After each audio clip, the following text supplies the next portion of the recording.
Some days leave us carrying more of ourselves than we were meant to. The grip we kept on a problem, the quiet insistence that things go the way we wanted.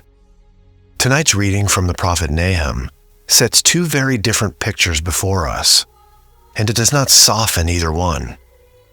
Bishop Sheen has something to say alongside it, and we have the whole quiet of the evening to let both settle. In our Friday evening reading from Nahum, chapter 2, we hear, "See, upon the mountain there advances the bearer of good news, announcing peace. Celebrate your feasts, O Judah, fulfill your vows.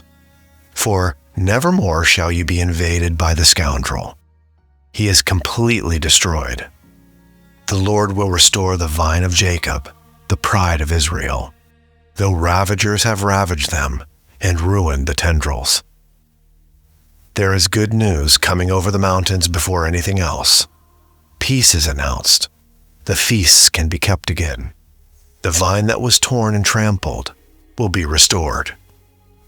Notice that the promise does not pretend the ruin never happened. The ravagers had done their ravaging, and the tendrils were ruined. And still the Lord will restore. That is the shape of nearly everything He does with us. He does not rewind the day and hand it back clean. He comes into the day we actually lived, with its losses and its wear, and He restores the vine from where it stands. The prophet then turns from Judah to Nineveh, the great city of Assyria, and the tone changes entirely. Woe to the bloody city, all lies, full of plunder, whose looting never stops. The crack of the whip, the rumbling sounds of wheels, horses a gallop, chariots bounding, cavalry charging, the flame of the sword, the flash of the spear, the many slain, the heaping corpses, the endless bodies to stumble upon. I will cast filth upon you, disgrace you, put you to shame, till everyone who sees you runs from you, saying, Nineveh is destroyed. Who can pity her? Where can one find any to console her? Nineveh was a city built on plunder. Its wealth was other people's grief, and the looting never stopped because there was never enough. When a life is built that way, on the endless taking, the fall is not God being cruel. It is the thing collapsing under its own weight. Most of us do not run cities like Nineveh, but we know the smaller version of it. The day built around getting our own way. The little kingdom where we are in charge, and the rest of it had better fall in line. And we know how heavy that kingdom gets by nightfall. The church gives us a canticle from Deuteronomy chapter 32 to carry alongside these words. And it says the one thing Nineveh forgot. Learn then that I alone am God, and there is no God besides me.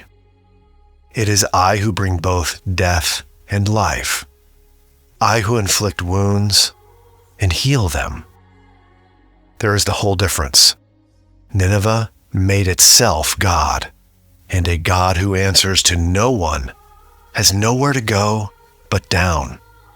The God who is truly God holds death and life in the same hand, and the wounding and the healing in the same hand. The wound He allows is not the end of the story. It is often the beginning of the healing.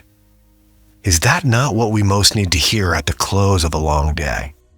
That the same hand which let the hard thing happen is the hand that means to heal it.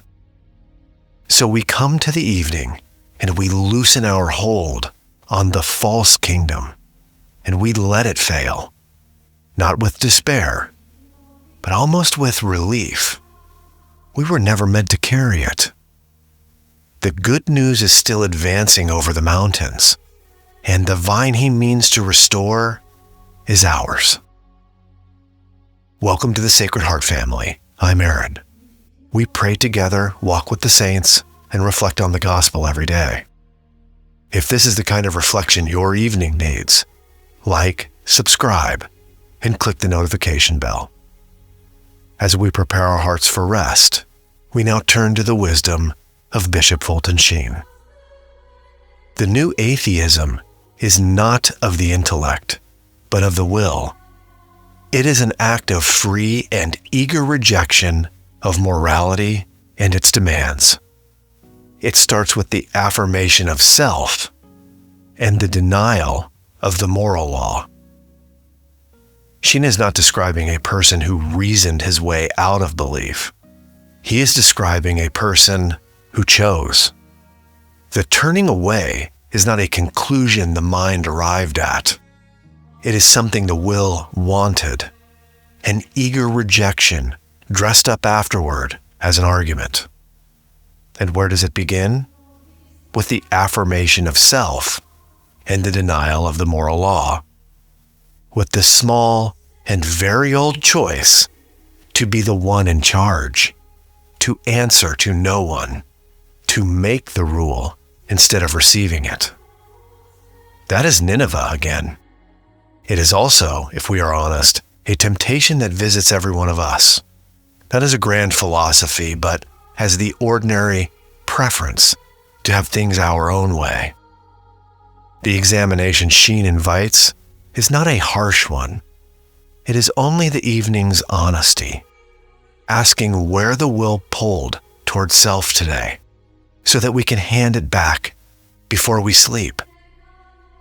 The whole of tonight gathers into one quiet truth.